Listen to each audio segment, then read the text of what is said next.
WNST, Towson, Baltimore, and WNST.net. It is a busy week around here on both fronts. First off, the Orioles keeping us awake late into the evening out on the West Coast as they keep their season alive with a nice little start out on the West Coast. And, of course, the Ravens and the Redskins this week, and there will be preseason football all month long, and we've got plenty of problems around here. This guy chronicles all things NFL from the northern light city of Toronto, Canada. He is a national NFL writer for Bleacher Report, as well as a contributor to a bunch of places out on the internet. You can follow him out on Twitter at Brad_Gagnon. That's Gagnon. And he is one of our defending champions around here. Brad, before I get into the football thing with you, you and I usually like to have a go or two on baseball. I think, dude, we're all shocked that the Orioles are somehow back in this thing. But, I'm thinking you were one of the guys saying, sell 2 weeks ago, like all of us were. Yeah, well, I was saying it about both of our teams. Ultimately, it doesn't look like, the Blue Jays are going anywhere. And I thought this was probably a time for the oldest team in baseball to sort of, start that rebuild. And no fan wants to really do that and embrace that, but it felt like the relevant time to do that, and obviously, it was a running joke that it was incredible. The Jays were wire-to-wire last place so far this season, and still are, considering just how much trouble the Orioles were having, and of course the fact that the Rays are probably not considered to be a contender either. So let me say that again. Hold on, it's August, wire-to-wire last place. Wow, I hadn't thought about it. I know how bad they were in April, but I didn't think that was going to be the tag hanging on them. And I guess the Orioles gave them a run, right? Were we within a game or a half game? No? I think we had a share. Yeah, I think it was tied for like a minute or two, right? Yeah. So it's wire to wire, at least for the share of last place, which is rather astonishing. But again, I don't know. Is this fool's gold for the Orioles? Is this? The Jays had a few moments there where you're like, okay, well, they won 4 in a row, and then they had the wild comeback in the 9th inning, 7 runs, and so you wondered if maybe that magic that hit them in August 2 years ago was going to hit them again this year. But, it's not the same team. Again, it's an older team. The pitching staff is not as strong. Too many injuries. Josh Donaldson hasn't been himself. I don't even know if they miss Edwin Encarnacion that much, considering what they've gotten out of Justin Smoke and Kendrys Morales. But it's still just not the year, and it looks as though next year is no more likely to be the year, considering what we're seeing from teams on the rise like the Yankees and Red Sox. So I was a little disappointed they didn't get a little more proactive at the deadline, and I kind of thought the Orioles should go that same route maybe to a lesser extent. But the fact is that they're still in it, and it's August, and that makes things interesting from the dog days. Well, the Orioles are closer to last place than first place. That all being said, we all should worry. And every time I talk to somebody in Toronto, every time I talk to somebody in Tampa for sure, we all should be worried about the Red Sox and the Yankees again over the next 5 years or into the distance, because they are good, they are young, they do have money. When free agents like Machado, like Harper, when these guys hit the market, this would be the direction that they would go in. And I think one of the really scary parts is there is such a bumper crop of really good young baseball players that many of them are going to get to the market. I don't know about Arenado or, you can go team by team. The Houston Astros have 3 or 4 guys. But there are a lot of young players out there that if they do get to market 2, 3, 4 years from now, the Yankees and the Red Sox and the Dodgers and those kinds of teams are going to stand to.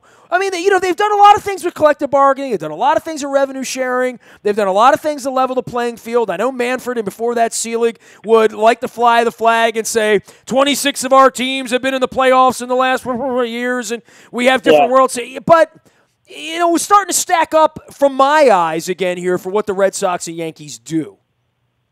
Yeah, and that's what's sort of depressing about the whole thing, is that we had again, Baltimore and Toronto can sort of relate on a lot of levels in terms of baseball fanship, and we had this sort of opening, right, where the window was open, where the Red Sox and Yankees, both to various extents, were kind of caught in a bit of a lull, and there was a chance for it to be not like it was throughout the 90s and early 2000s, and there was a chance for maybe an extended run for either of these teams or even the Rays. And we obviously had some, both teams got to the postseason. Both teams won the AL East. But now it feels like we're going right back to where we were. And you're right, it's not the same. Baseball's not the same as it was 5-10 years ago, and especially 15-20 years ago. And so, but the playing field is not level. We've been lulled into good luck, good drafting, young players, and the Orioles have spent a lot of stupid money, right? But it's not fair. It's not. I mean, you cover the NFL professionally, and I do too. One of the deals with the NFL, especially around this time of the year, is you can scream if you're in Cleveland or San Francisco or Jacksonville that you suck, but you've had the same amount of monopoly money to start the game, right? I mean, literally.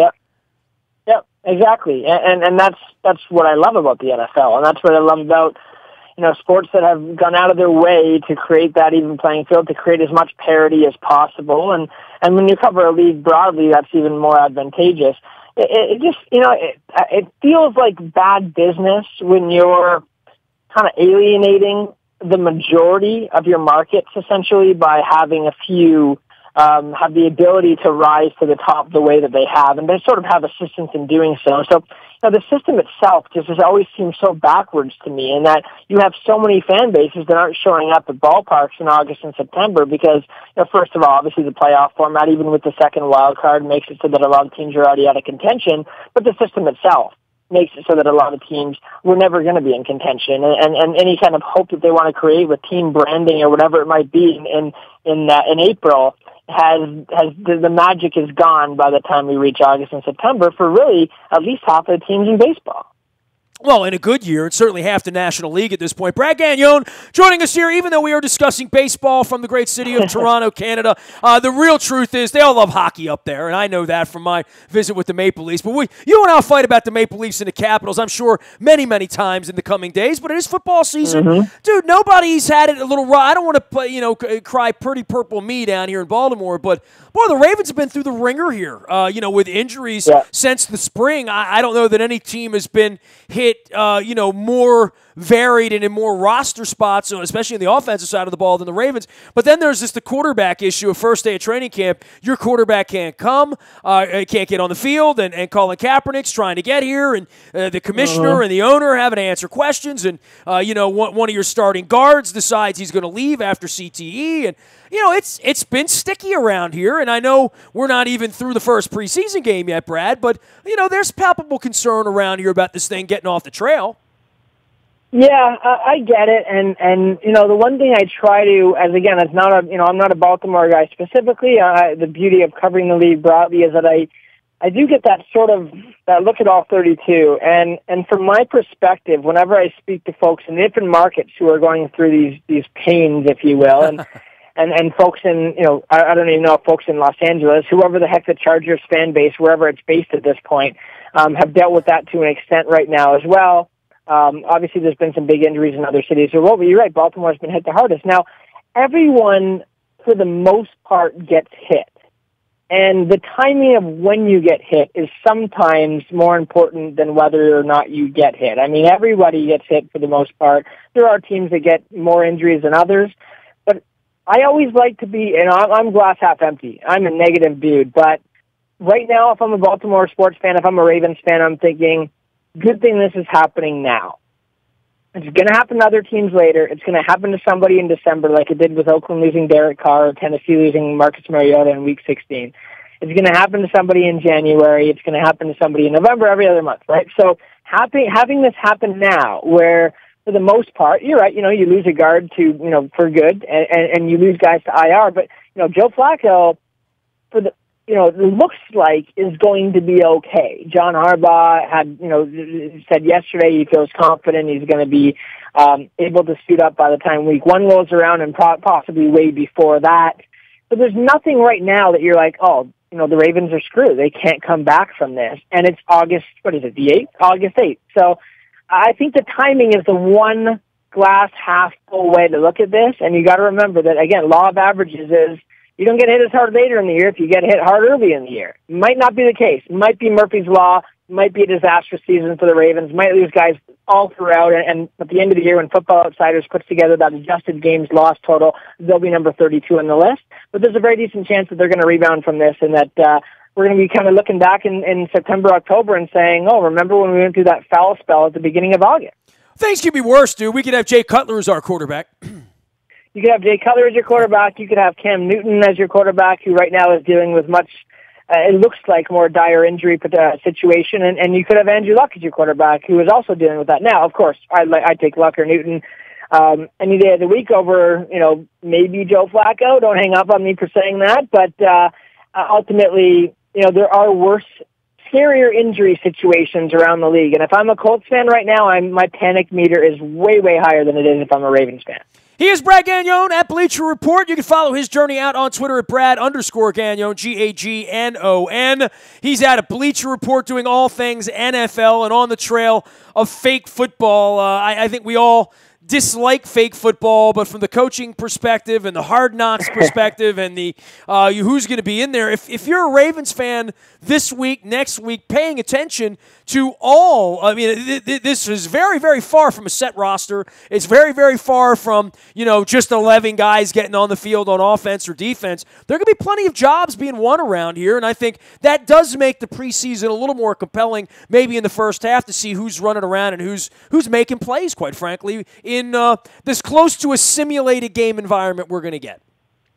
Exactly. We got to take it. It's all we have right now. I likened it earlier to when you're really hungry and you're just starving and everything tastes good. It doesn't matter what you eat.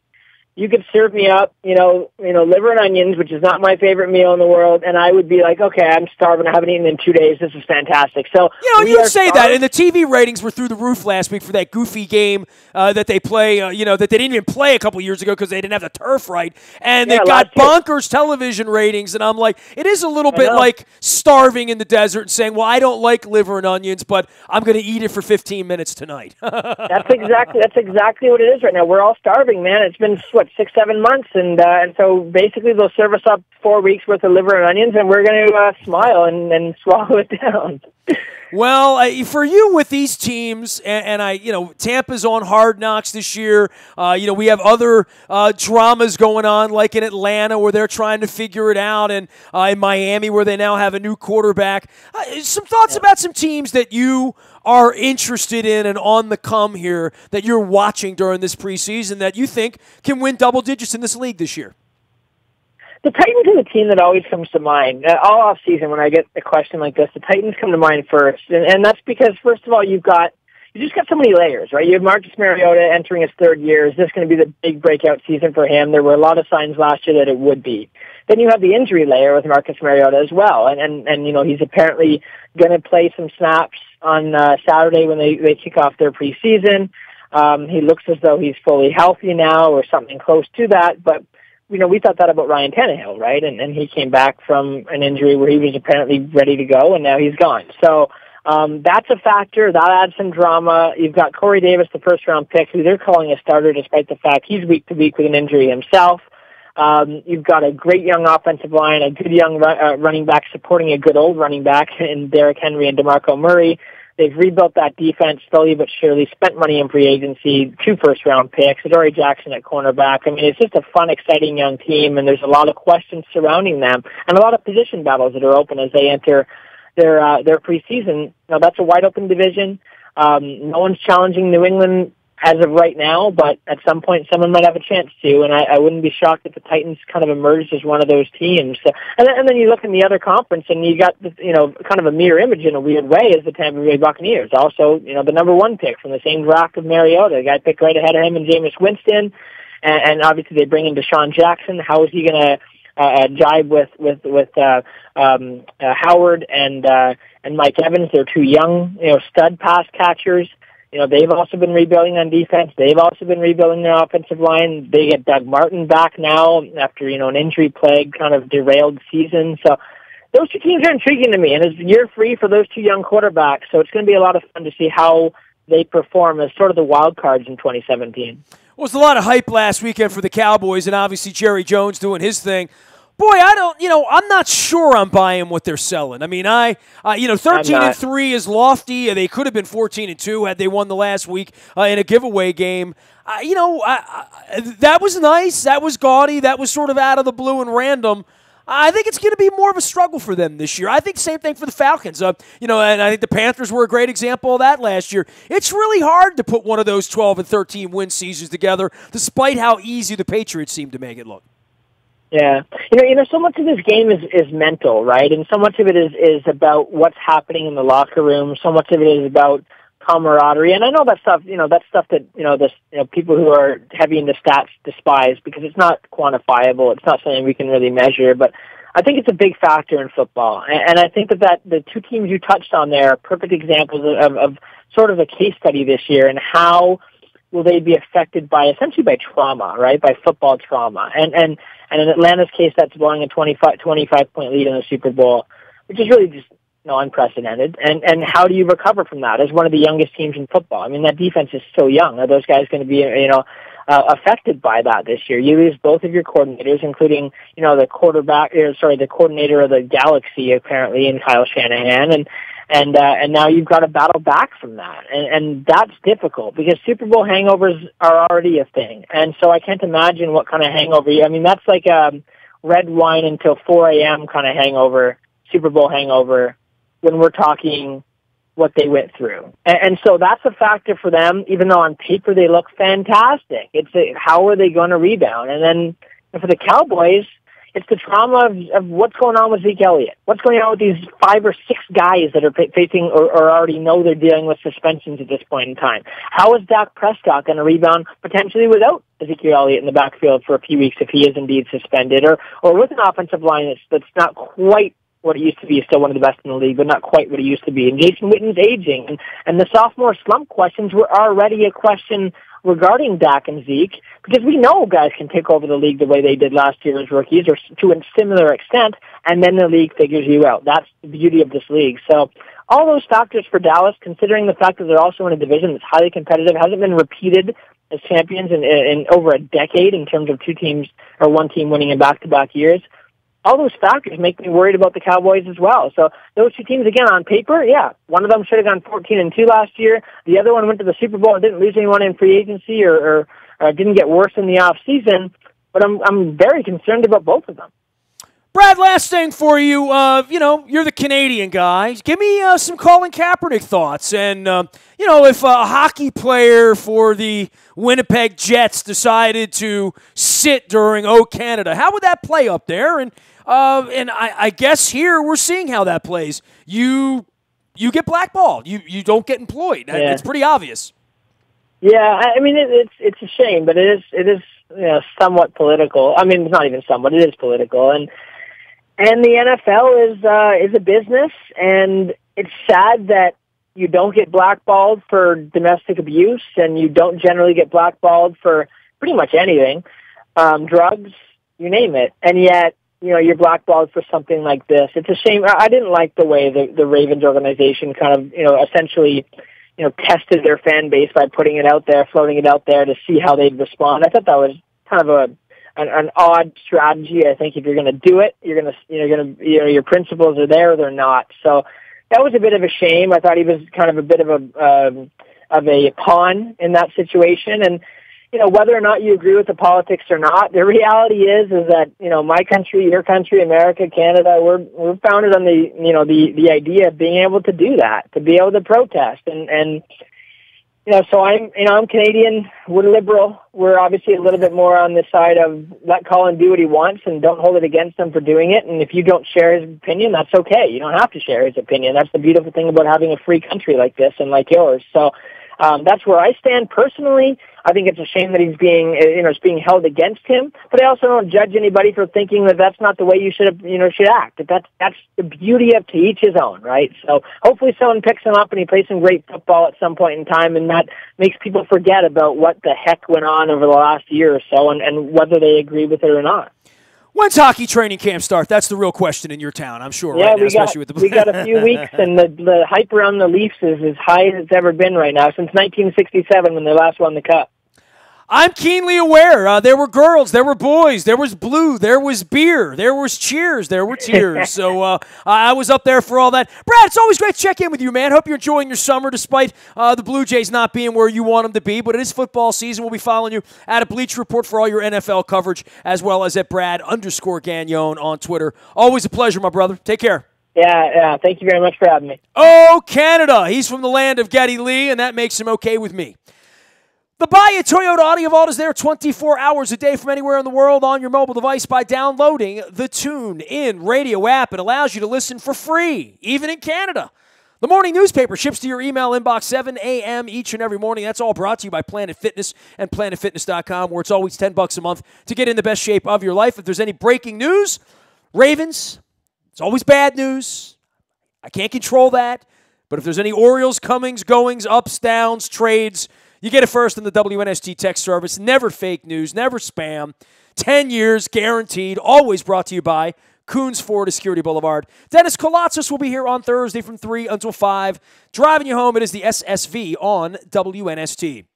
Nasty at WNST.net finds me. Speaking of international, we're going international next month. We'll be throwing our first international party.